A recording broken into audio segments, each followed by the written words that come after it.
Welcome to Come to Your Senses, the School of Sensual Living podcast. I'm your host, embodiment-based coach, Mary Lofgren. Here, we explore how to live bravely and beautifully through topics like pleasure, beauty, embodiment, femininity, art, somatic healing, mindfulness, and of course, everyday sensuality. Hello, everyone, and welcome back to Come to Your Senses.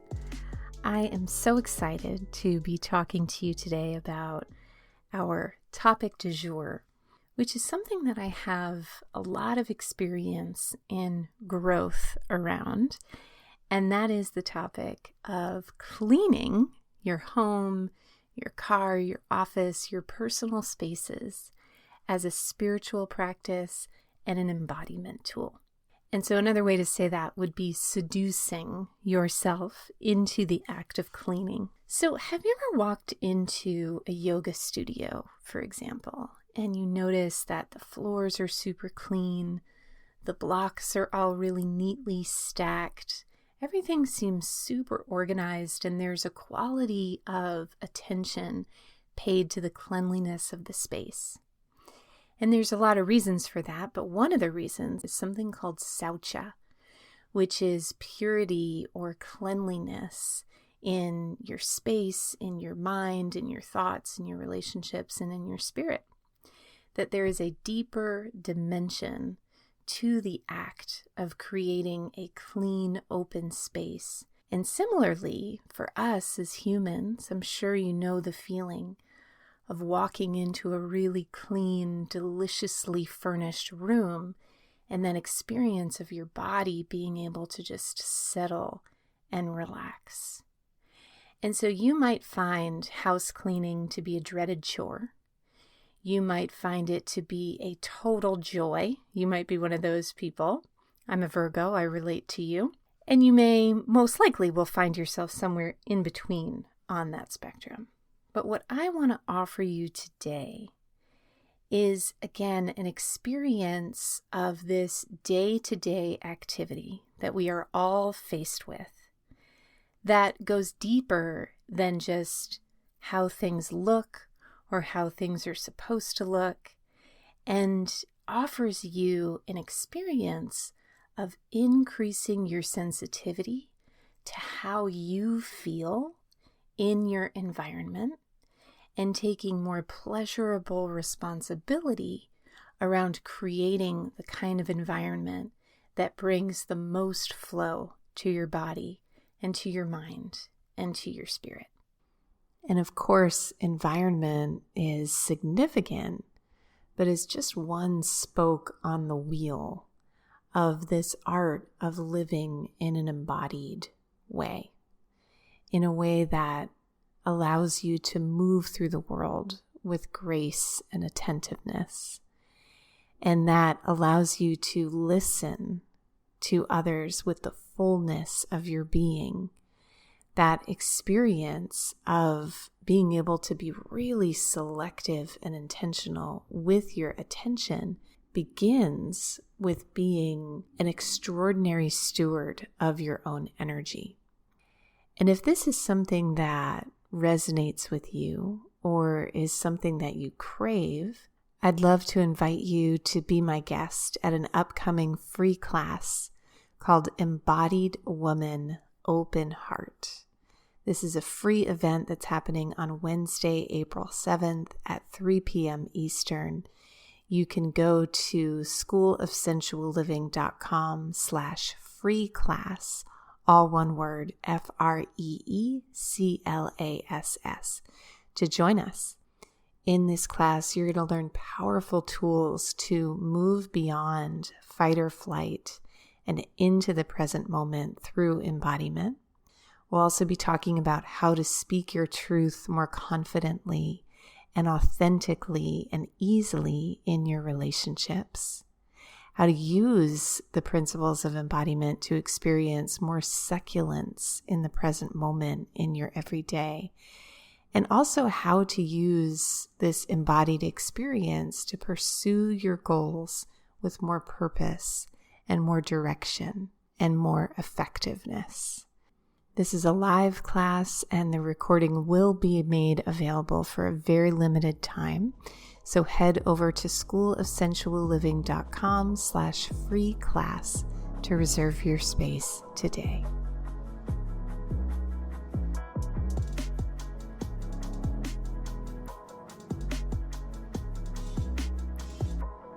So where I'd like to begin is with just a reality check around how deeply our environment affects us.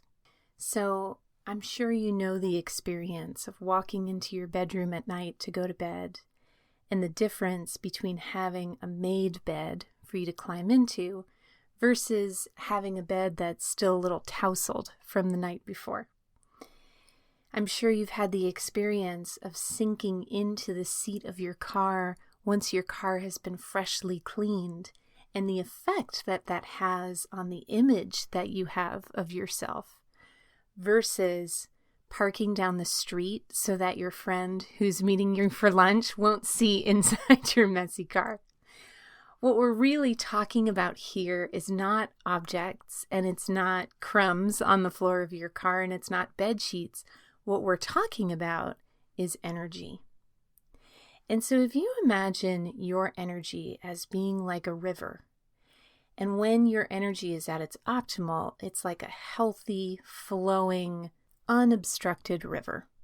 And if you imagine this in comparison to a river where there's some sort of obstruction, like a tree has fallen down, and on one side the water is building up and maybe it's moving beyond the riverbeds, going into the woods or the grass around the river. And on the other side, the water is completely dried up and the riverbed is cracked and exposed. If you imagine your energy, our environment is a crucial part of what makes up the system of that riverbed.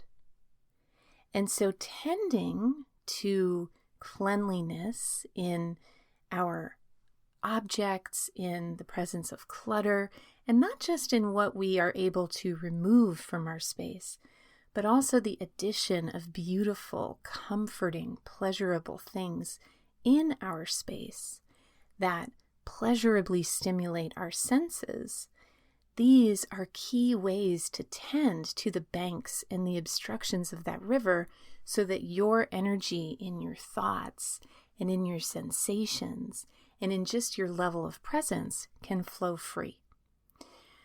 One of my favorite stories about Diana Vreeland is when she was interviewed, I believe it was by Vanity Fair, and they arrive and she's wearing her red dress and her stacked bangle bracelets, and there's this iconic picture of Diana in her red room in her home where there's dozens of different patterns and tchotchkes and objects, but it's clear that everything has been very deliberately chosen to bring your eye into a very specific rhythm. And the interviewer asked her, "Diana, what is your secret?" And she took a drag off of her cigarette on a long stem cigarette holder and said, "Simplicity, darling, simplicity." And what I love about that story is that Diana Vreeland is not exactly what I would consider a minimalist, but she is someone who I consider to be very intentional. And so, once again, with cleaning might seem like an arduous chore. It might seem like something that hangs over your head. It might be something that kind of rules you with perfectionism. What I want to share with you now are some ways that you can bring a deeper, more satisfying dimension to your cleaning, not just as a tool for a beautiful space, but as a tool for intentional energy management. And so the first is having a deeper meaning to why and how you clean. The very first time I ever took a class from a professional organizer was at the Learning Annex back in 2001 in New York City. I had just moved there. And I was 21 years old and I didn't know the first thing about cleaning and staying organized. And so I jumped at the chance to take a class in it. There was probably 200 people there. And I remember this woman getting on stage. I don't remember her name. I'm sorry. If anyone identifies with this story, please let me know and I'll offer credit in the show notes. But she told a story about how her daughter, when her daughter was young, she had a moment, like an awakening kind of moment, where everything was a mess. She couldn't find her keys, and something happened where her daughter was severely impacted by her level of disorganization. And she put a stake in the ground in that moment and said, as God is my witness, I will not subject my child to the insanity of this disorganization. I will learn how to overcome this. I will figure this out. And the love of her daughter was that deeper intention that gave depth to the direction of her pursuit. Growing up, our family was a disorganized family. I think I had 50 tardies in my sophomore year of high school because we were always running late. And I was pretty impacted by the effect of my parents' lack of organization, God love them, in their perfect imperfection. And so when I personally approach cleaning, what I really do it as is similar to this organizing teacher. I do it as an act of protecting and offering sanity and safety to my own inner child. And so a question for you is, what is your why as to why having a clean, organized space is important to you? And a fun exercise you can do, it's a coaching exercise, well-known coaching exercise called the 5 Whys. So I want to have a clean home because it makes me feel good. Well, why? What's the deeper meaning behind that? Because when I feel good, I feel most confident and I can move through my life with the most energy. Well, why is that important? And just continuing to move down that list of why. Why is that important? Why is that important? Until you get to that deep kernel, that jewel of truth as to why this has a deeper meaning for you than just its superficial expression. The second tool is something called a scurry session. And I learned this from my brother, who used to be part of an intentional community. And sometimes when they needed to clean up the space in a fast and efficient manner, is they would do a scurry session where they would set the timer for 10 minutes or 15 minutes and they'd just scurry about. And you would be so amazed at how much you can get done in 5 to 15 minutes. And this goes for cleaning, but it really goes for anything. That, in this more kind of masculine model of achieving our dreams, the focus is really on big, broad brush strokes, getting as much done in as little amount of time as possible. And this more feminine way of being around cleaning, but around just really living and being in the world, puts a greater emphasis on small, consistent action rather than these bigger brush strokes. And that can also play into the first tool of deeper meaning, is that these 5 to 15 minute segments are a way for you to practice more of these feminine principles being a part of your lifestyle rather than just waiting for crisis management. The third tool is probably my favorite, and that is to seduce yourself into cleaning with pleasurable tools. So when I moved into my home, my current home, I had my stuff in storage for about a year, and during the pandemic, I got really into cooking. And my whole life, cooking just kind of evaded me. It was this one aspect of my sensuality where I really just felt stuck in a college freshman's experience of relating to cooking for myself. And during the pandemic, I had a really rich, delightful, sensual awakening around the joy of cooking.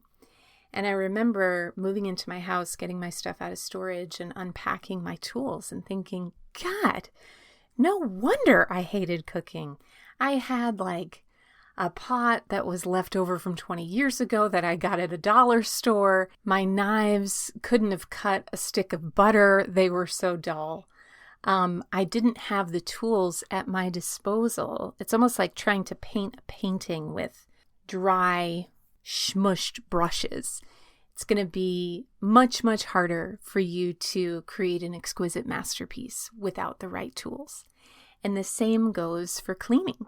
And so some of the things I like to do to seduce myself into cleaning are making my own cleaning products. And if you hear that and you think, you don't understand me, you don't know how little time I have, I hear you. And I used to think the same thing until I experienced what it's like to sprinkle a homemade carpet refresher made of simply baking soda and a few drops of lime oil and a few drops of patchouli oil onto my carpet, and to have that scent permeate the room. And then I was hooked. So you can make your own carpet refresher. You can make a really simple glass cleaner with just vinegar and water and essential oils. You can also, of course, purchase some of the more fragrant, delicious, homemade, artisanal types of cleaning products at maybe your health food store or a boutique kind of grocery store. I know Williams-Sonoma has a lot of really lovely, fragranced cleaning products. And I want to just give you permission, if there's any part of you that's asking for permission to buy the more expensive dish soap that you really love, that brings you so much pleasure. Think about how much time you spend at the sink on a daily basis. So if there's a part of you that's asking for permission to offer yourself an oasis of pleasure there, consider your permission granted. The next tool actually starts with a story. And the other day I was on the phone with a client and we were talking about the Goals, Garters, and Girlfriends game, which is a 30-day goal setting game, a feminine goal setting game that we do inside my coaching program. And she was remarking on how the accountability of her group in that program advanced her in the direction of her goals more than any other goal setting technique she had ever tried. And this person is a Leo, if you're an astrology fan. And Leos are very expressive, and Leos are often actors and dancers and artists and entertainers. And she remarked, I don't really love the word accountability, but I love the word audience. It really motivates me to have an audience. And similarly with cleaning, recently I had a friend over for dinner, and I was remarking that this was the first friend I've had over for dinner in 6 months because of the pandemic. And so when and if you are able to invite people over, sometimes as hard as you try to find that deeper meaning for yourself, there's just nothing like knowing that there's a house guest about to come over that'll give you that onus and that motivation to clean to a deeper, more satisfying level. And then the last offering I have for you around seducing yourself into cleaning is once again to not just clean as a way of taking things away, but as a way of making space for beauty in your home. So if I'm doing like a deep Saturday clean, one of the things that I'll do at the end is I'll reward myself by getting myself some fresh flowers at the grocery store. And I'll take a bath in my nice clean bathtub, and I'll I'll put out the towels with maybe a flower stem tucked into the towel. I'll fold the towel like I'm at a hotel. And I really give myself the chance to revel in and enjoy the fruits of my labor. Once again, not just with the clear space itself, but with the addition of the welcoming of divine energy through the medium of beauty and sensual, simple pleasures. And that brings us to the end of another episode. If you enjoyed this episode, know that this is the tip of the iceberg of what I have to share with you at Embodied Woman Open Heart, happening this week head over to schoolofsensualliving.com/free class to reserve your spot. Thank you so much for listening. See you next time.